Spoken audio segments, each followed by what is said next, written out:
मुझे मिला first time जब when I went in 2007 तो बहुत छोटी थी मैं, तो नज़र ही नहीं आ रही थी, इतनी बड़ी बड़ी चौड़ी चौड़ी औरतें, तो उन्होंने मुझे दबा दिया बिल्कुल ही। अब मेरी अम्मी इतनी परेशान, नहीं लेना बोसा, आ जाओ आ जाओ, अब मुझे आवाज़ ही नहीं, मैं नीचे बिल्कुल दबी हुई। तो ये जो मुल्तज़िम वाली साइड बता रहे हैं, उधर गार्ड खड़ा हुआ था, उसने मुझे ऐसे स्कार्फ से यूँ खींचा ऊपर और ऊपर अपने साथ बिठा लिया। अब मैं इतनी खुश कि मुझे सारा मंजर दिख रहा है और मैं इतनी देर तक वहाँ बैठी। मुल्तज़िम की साइड पे मैंने ना खाने काबा का जो गिलाफ होता है उसके अंदर हाथ डाल के सबके नाम लिखे जल्दी जल्दी, मतलब मुझे तो VIP ट्रीटमेंट मिल गया ऐसा। फिर मैं उसने कहा रुको सब। अच्छा उससे पहले ये हुआ था कि जब तवाफ़ में बहुत रश था ना, तो एक ये लंबा सा हबशी पुलिस वाला था, शुरता, मैंने उसको कहा कि मुझे बोसा दिलवा देना, तो उसने मुझे ऐसे नहीं यल्ला करके उसने हटा दिया। तो मुझे एक होता ना, कोई नॉक होता है अंदर से कि मैंने अल्लाह से कहा या अल्लाह मैं तेरे घर पर आकर इससे मांग रही हूँ, तो मेरे साथ यही सलूक होना था। मैंने कहा या अल्लाह मुझे हजर अस्वद का बोसा दिलवा दे, इतनी दूर से खाली नहीं जाऊँगी। वहाँ एक वो हो जाता है ना कि बस ज़िद में आ जाते हैं। मैंने कहा मैं खाली नहीं जाऊँगी। और वो जो मुझे बोसा मिला है, उस बंदे ने मुझे सबको हटवा के बोला बच्ची है भाई, इसको दबा नहीं देना। उसने मुझे इतने तरीके से बोसा दिलवाया, मुझे इतने आराम से टाइम मिला। वो और जो है ना, जब जो मेन दरवाजा है, जो लंबे कद वाले लोग हैं उनके लिए बड़ा फायदा होता है। मैं तो आराम से अंदर हाथ डाल के मैं तो मुझे खुद नहीं आइडिया हुआ कि मैं भी जब तवाफ करती थी तो मुझे था, मैंने कहा कि अल्लाह पे इतने आदमी शर्म भी आती, मैंने कहा आगे नहीं जा सकती। हाँ ब्रेक आ रही जी, कब से ब्रेक का बोले जा रही, छोटी सी ब्रेक की बात करते हैं। अब नहीं जाती।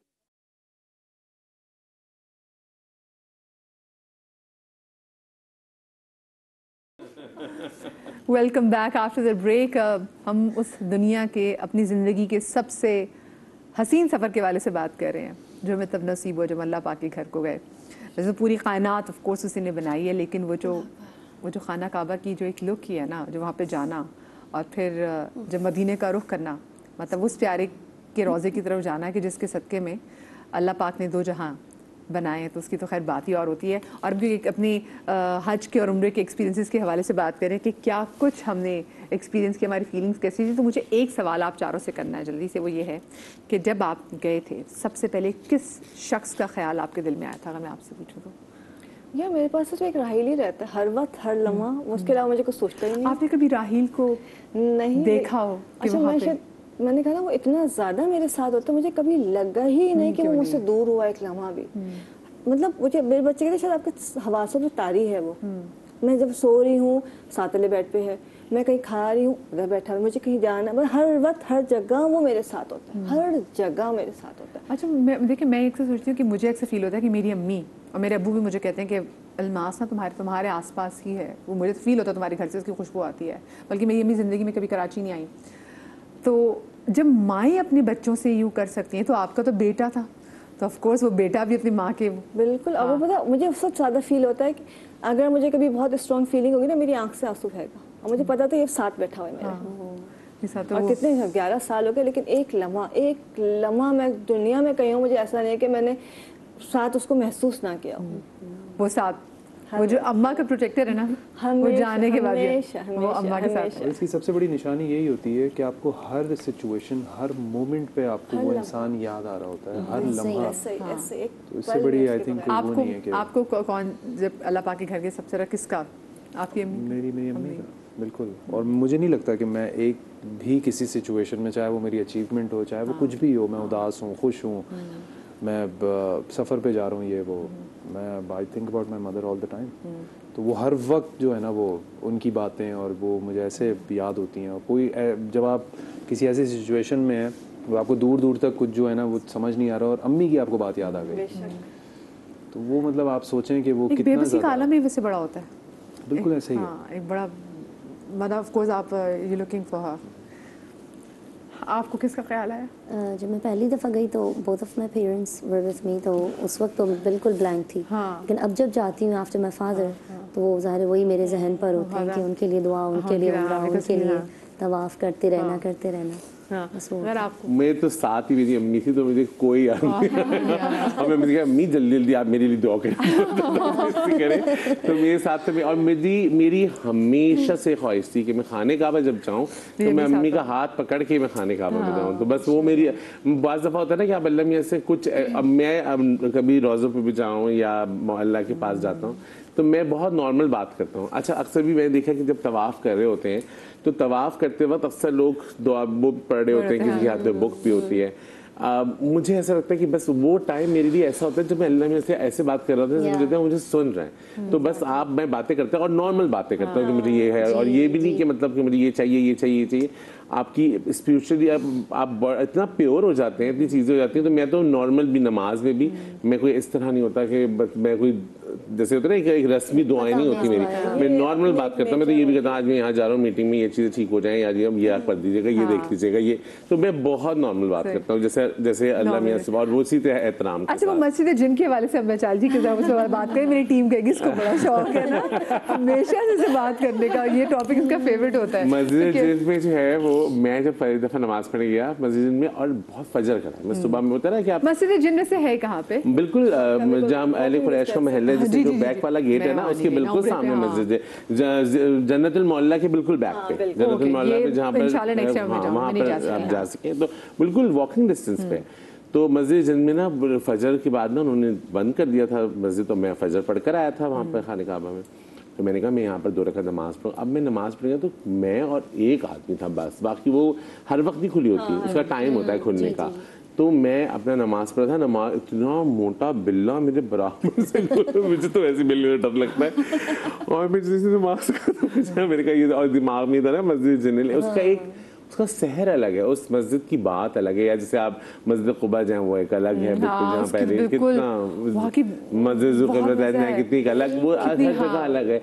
और हम लोग तो आमने साहब के भी जाते हैं तो वो एक अलग सिचुएशन ही अलग है। आप वैसे आपके जा रहा हुआ मस्जिद जिन का मैं भी अभी सोची कि अब नेक्स्ट जाऊंगी ना तो मैं तो यकीन करें बहुत अल्लाह का करोड़ शुक्र अदा करता हूँ इस बात के लिए। मुझे तो इन चीज़ों का इतना नहीं इल्म था ये जगहों का, और मस्जिद जब मैं अब तो खैर मैं अब तो मैं इतना फेमिलियर हो गया अब तो बाकायदगी के साथ। लेकिन थैंक्स टू अल्हर मैन और नवाजिश भाई और मूसा भाई, ये 2 लोग ऐसे हैं, इन्होंने भी उन्हीं के साथ किया हुआ है। वो आपको मेरे ख्याल से उनके एक भाई हैं सलमान भाई और मोहम्मद अली भाई, ये लोग सारे भाई अल्लाह ताला ने ऐसे पैदा किए हैं और ऐसे जगह रखा है कि खिदमत के लिए। मैं बताया ना कि वो सिर्फ जन्नतुल मौज के लिए, जन्नतुल बकी के लिए ख़वातीन का वो रास्ता बनाते थे।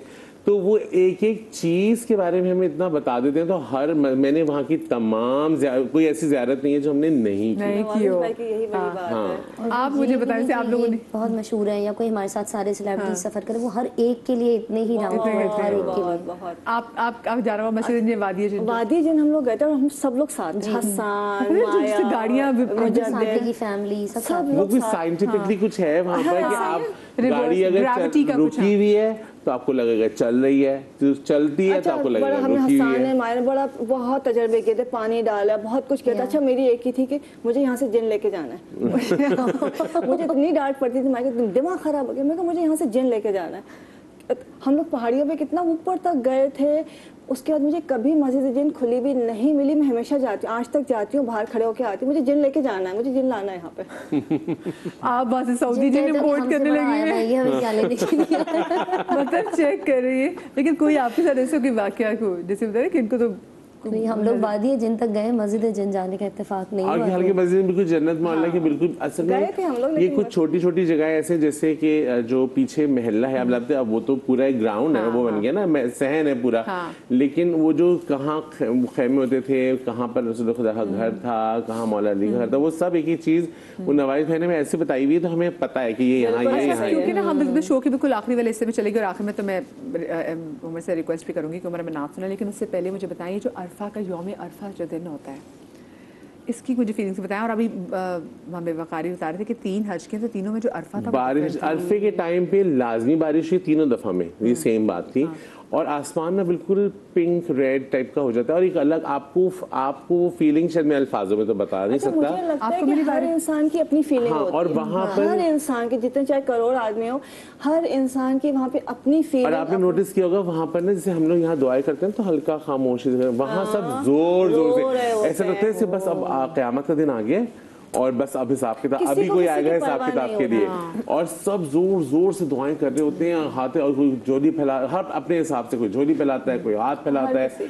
अब जैसे बारिश हुई थी 2019 में, इतनी तेज बारिश थी कि मैं आपको बता नहीं सकता, और हम जमीनों पे बैठे हुए बस, और उस वक्त ये नहीं होता शर्म आ रही है या बस दुआएं मांग रहे होते हैं, और उस वक्त ऐसा लगता है जैसे अब मेरी तो हर वो दुआ कबूल होती है। अच्छा, एक चीज़ मैं आपसे को, मैंने पिछले दिनों एक आलिमा की बहुत प्यारी वीडियो देखी, जो लोग नहीं जा सकते हज पे, जिन लोगों के पास इतने असबाब नहीं हैं, तो आप लोग परेशान ना करें। आपको बहुत आसान सा मैं एक तरीका बता रही हूँ कि जिससे आपको एक हज का सवाब मिल जाएगा। सोचें लोग इतने पैसे खर्च करके वहाँ पे गए और उसके बाद फिर वहाँ पे हज की एक मुशक्क़त जो कर रहे हैं, वो ये कि इमाम हुसैन का कौल है कि अपने, अगर तुम्हारे वालिदैन हयात हैं तो उनको मोहब्बत की निगाह से देखने का भी एक हज का सवाब है। ये कोई आम नहीं कह रहे, ये कोई हमारे आलिम नहीं कह रहे, कोई अल्लामा नहीं कह रहे, ये इमाम हुसैन कह रहे हैं। इसका मतलब ये उनका वादा है आपसे। सो अगर आपके वालिदैन दोनों हयात हैं तो आपसे ज़्यादा लकी इंसान यकीन माने कोई नहीं है। और आपके वालिदैन आपके पास नहीं, उनको मोहब्बत की निगाह से देख लें, वो भी आज के दिन, तो आपका एक हज का सवाब तो हो जाएगा। इससे ज़्यादा मुझे लगता है कि मैं शायद और कोई आसान बात कि इतना आसान कर दिया है हमारे नबी के प्यारे बेटे ने। और स्पेशली इस चीज़ में कि जो जिनके माँ बाप जिंदा हैं, और जब, क्योंकि सारी ज़िंदगी आप माँ बाप के उस पर होते हैं ना कि माँ बाप ने ये कहा तो ये होना है, लेकिन जब आप उस एज पे आते हैं जब आप खुद मुख्तार हो जाते हैं ना, तब आपको जो है ना वो अपने माँ बाप को बिल्कुल उसी बच्चों की तरह रखना चाहिए जैसे हम बच्चे होते हैं। तो अब अक्सर होता है ना कि हमारे बच्चे हैं और अम्मी अब्बू तो बड़े हैं, नहीं वो बच्चे ही हैं। मैं अम्मी से बोलता हूँ ना, मैं कहा देखिए मेरी तो कोई बेटी नहीं है, तो आप मेरी बेटी हैं। तो मैं जाता हूँ ना तो फिर से शॉपिंग के लिए, तो मैं किसी चीज़ लेता हूँ, अपनी बेटी के लिए सामान खरीदा। चले जी, दुआओं के साथ कि इंशाल्लाह अल्लाह पाक अगले साल हम सबको हज की सआदत नसीब करे। मैं उमर आपसे रिक्वेस्ट करूँगी प्लीज नात आपकी नात से हम खत्म करेंगे शो। सलाम से पहले बस मैं ये कहूँगा, सलाम में जो अल्फाज हैं और सारी चीज़ें हैं कि हम दुनिया में बड़ी, दुनिया आर्जी है और बड़ी आजमाइशें आती हैं, तो बस कभी अल्लाह से ना कोई कोशिश ये करें कि कंप्लेन ना करें किसी भी चीज़ के लिए। हर चीज़ वक्ती होती है और अल्लाह का शुक्र अदा करें। और इंसान हर सिचुएशन से एज अ पर्सन भी वो ग्रो करता है और सीखता ही है। तो बस अल्लाह का शुक्र अदा करें और अल्लाह से अपने माँ बाप के लिए और उनकी ज़िंदगी के लिए दुआएं करें, और जिनके माँ बाप जा चुके हैं वो औलाद जो है उनके लिए सदका जारिया बने। बेशक।